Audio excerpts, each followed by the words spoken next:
सास, माँ, बहू और बेटी।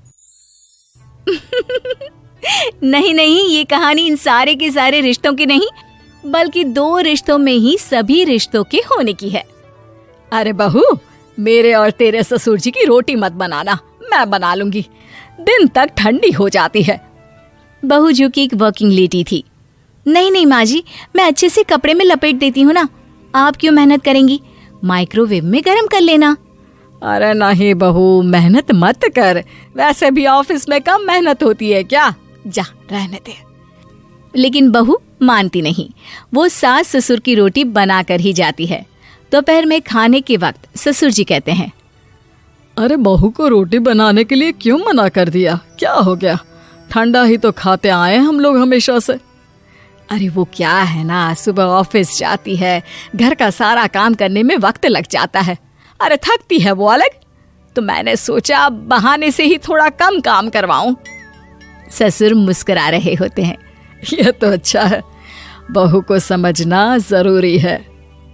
वक्त बीत रहा था, घर में सब खुश थे कि एक दिन, माँ जी आप शाम को थोड़ा टहलने निकला करें, घर पर रह रहकर हड्डियां जाम होती है, पापा को भी ले जाया करिए, मैं वक्त पर तो आ जाती हूँ।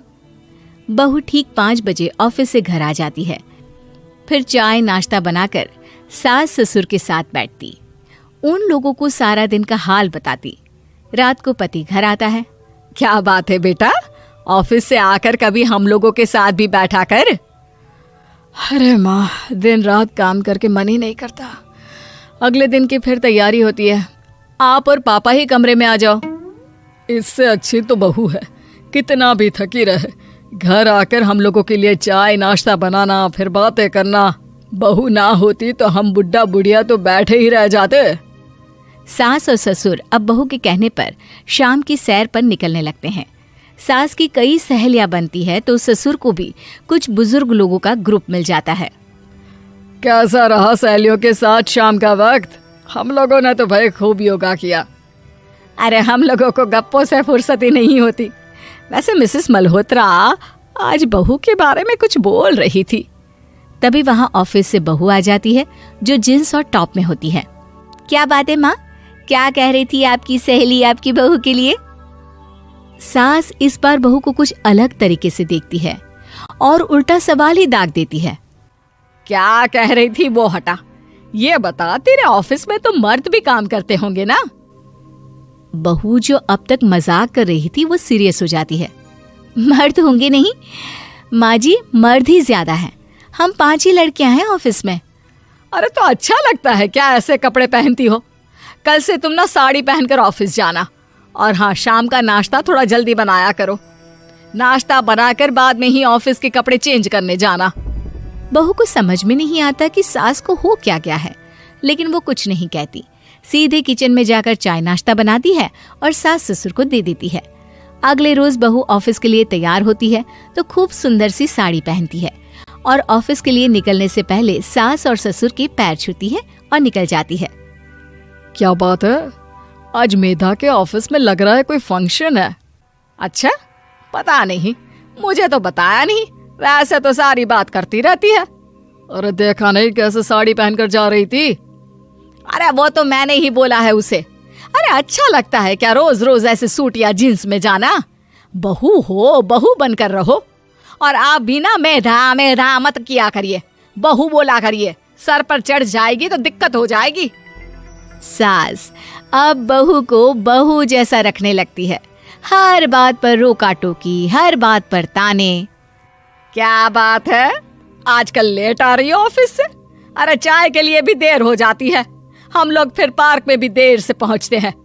सभी की बहुएं वक्त से चाय नाश्ता करा देती है अपने सास ससुर को, बस एक तू ही है जो उस वक्त ऑफिस से निकलती है। माँ जी, वो एक रास्ता पुलिस वालों ने न जाने क्यों बंद कर रखा है, जिसके कारण ट्रैफिक ज्यादा हो जाता है। मैं कोशिश करूंगी कल वक्त से पहले ही निकल जाऊं। ससुर देख रहे होते हैं कि बहू अब परेशान सी रहने लगी है। एक रोज, मेधा, बेटी मेधा। जी पिताजी। बेटा देख जरा, कौन सी टी शर्ट अच्छी लग रही है? वो क्या है ना, शाम को सब बदल बदल कर टी शर्ट पहनते हैं, मैं भी सोच रहा हूँ कि आज कुछ अच्छा सा पहन कर जाऊं। हाँ पिताजी, ये सही है। ये लाल वाली ना बहुत जचेगी आप पर। मेरे पापा पर भी डार्क रंग बहुत जचता है। क्या चल रहा है? अरे ससुर के सामने घूंघट तो छोड़ो, ऊपर से रंग बताया जा रहा है टी शर्ट का। अरे बहू, कोई संस्कार दिए नहीं है क्या तेरी माँ ने? बहू इस बार बहुत निराश हो जाती है। वो वहां से तुरंत अपने कमरे में चली जाती है। अब बहू घर का सारा काम करती, ऑफिस जाती, लेकिन साड़ी और सर पर पल्ला लेकर। एक बार पड़ोसन उनके घर आती है। वाह सुमित्रा बहन, बहू का तो रूप ही बदल दिया। ठीक किया, बहू बहू जैसी ही अच्छी लगती है। अच्छा चलती हूँ मैं। पड़ोसन के जाने के बाद सास बड़ी अकड़ के साथ कहती है, देखा मेरा कमाल, कैसे मैंने मेधा बहू को कंट्रोल में कर लिया। अब बारी ससुर के बोलने की थी। हाँ सुमित्रा, बिल्कुल ये काम तो किया है तुमने, लेकिन कभी सोचा क्या खो दिया?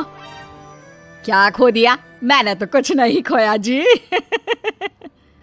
खोया है, पहले बहू जब ऑफिस जाती तुम्हारे पैर छूकर तुम्हें गले लगाती, लेकिन अब सिर्फ पैर छूती है।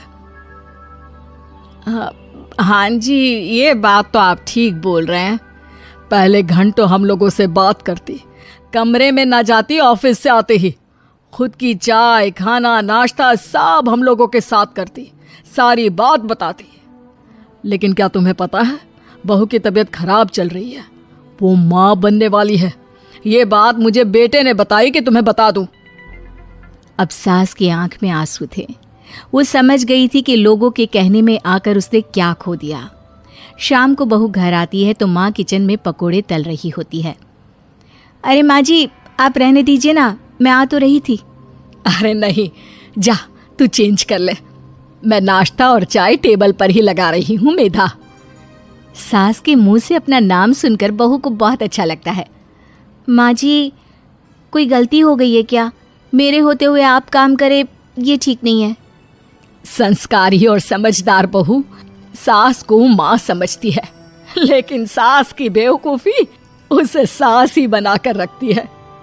बहू, मुझे भी थोड़े संस्कार और समझदार बनने का मौका दे, जिससे मैं भी बहू नहीं बेटी को देखूं तुझ में। और हाँ, मेरा होने वाला पोता क्या कहेगा कि दादी ने तो मेरी माँ को बहुत परेशान किया। बहू सास को गले लगा लेती है। नहीं माँ जी, वो कहेगा कि माँ को तो दादी ने बेटी बनाकर रखा है।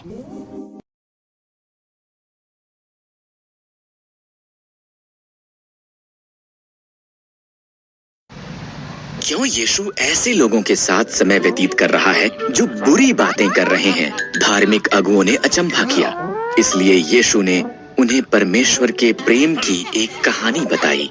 ये इस प्रकार है।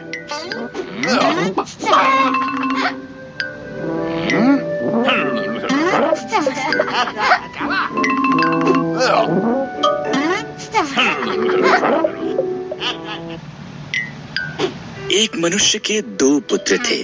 छोटे पुत्र ने उसके पिता के मरने के बाद मिलने वाला हिस्सा मांगा। टूटे दिल के साथ पिता ने उसकी संपत्ति का आधा हिस्सा उसे दे दिया।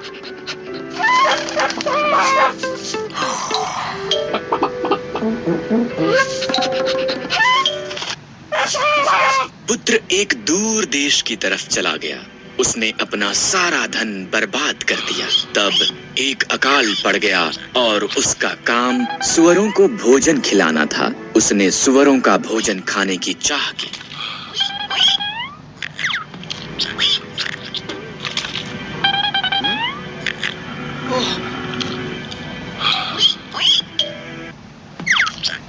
मेरे पिता के नौकर भी इससे अच्छा खाना खाते हैं, उसने सोचा। मैं वापस घर जाऊंगा और मान लूंगा कि मैंने उसके और परमेश्वर के विरुद्ध पाप किया है। शायद वो मुझे अपने नौकरों में से एक जैसा बना ले।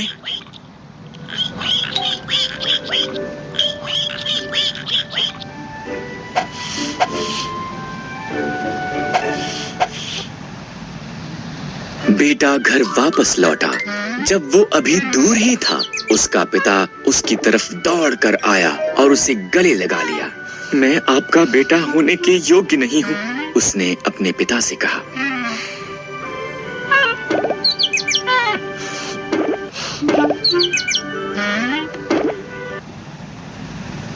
मेरे बेटे के लिए मेरा सबसे अच्छा वस्त्र लेकर आओ। पिता ने अपने नौकरों से कहा। उसकी अंगुली में अंगूठी डालो, सबसे मोटा बछड़ा पकाओ। मेरा बेटा खो गया था और अब वो मिल गया है।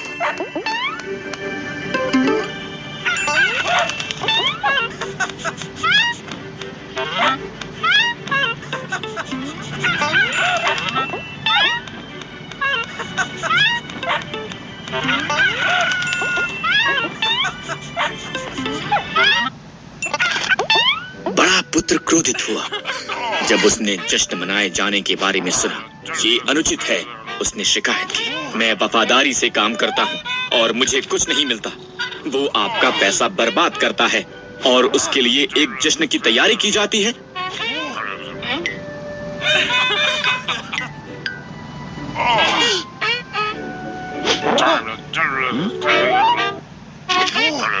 सब जो मेरा है वो तेरा ही है, पिता ने जवाब दिया। तेरा भाई मर गया था, अब जीवित है। वो खो गया था, अब वो मिल गया है। इसलिए हम जश्न के अलावा क्या कर सकते हैं?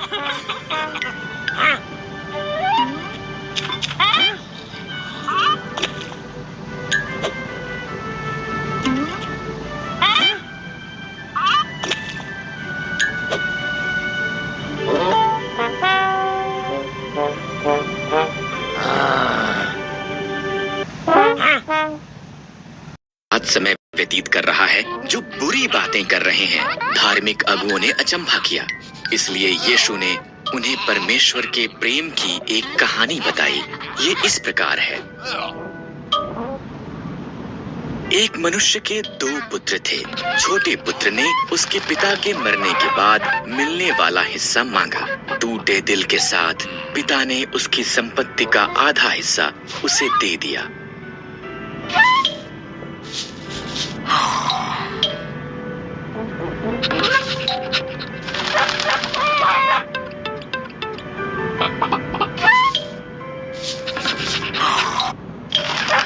पुत्र एक दूर देश की तरफ चला गया। उसने अपना सारा धन बर्बाद कर दिया। तब एक अकाल पड़ गया और उसका काम सुअरों को भोजन खिलाना था। उसने सुअरों का भोजन खाने की चाह की।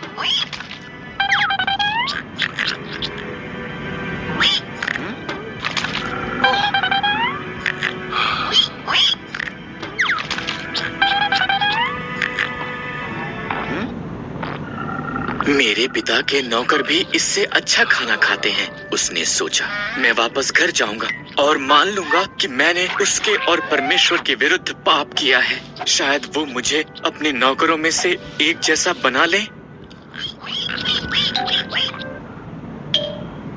बेटा घर वापस लौटा। जब वो अभी दूर ही था, उसका पिता उसकी तरफ दौड़ कर आया और उसे गले लगा लिया। मैं आपका बेटा होने के योग्य नहीं हूँ, उसने अपने पिता से कहा।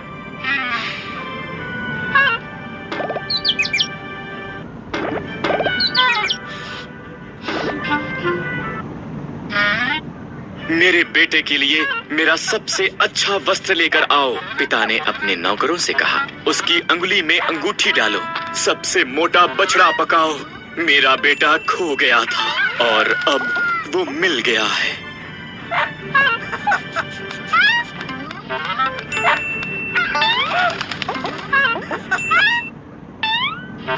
बड़ा पुत्र क्रोधित हुआ जब उसने जश्न मनाए जाने के बारे में सुना। ये अनुचित है, उसने शिकायत की। मैं वफादारी से काम करता हूँ और मुझे कुछ नहीं मिलता। वो आपका पैसा बर्बाद करता है और उसके लिए एक जश्न की तैयारी की जाती है।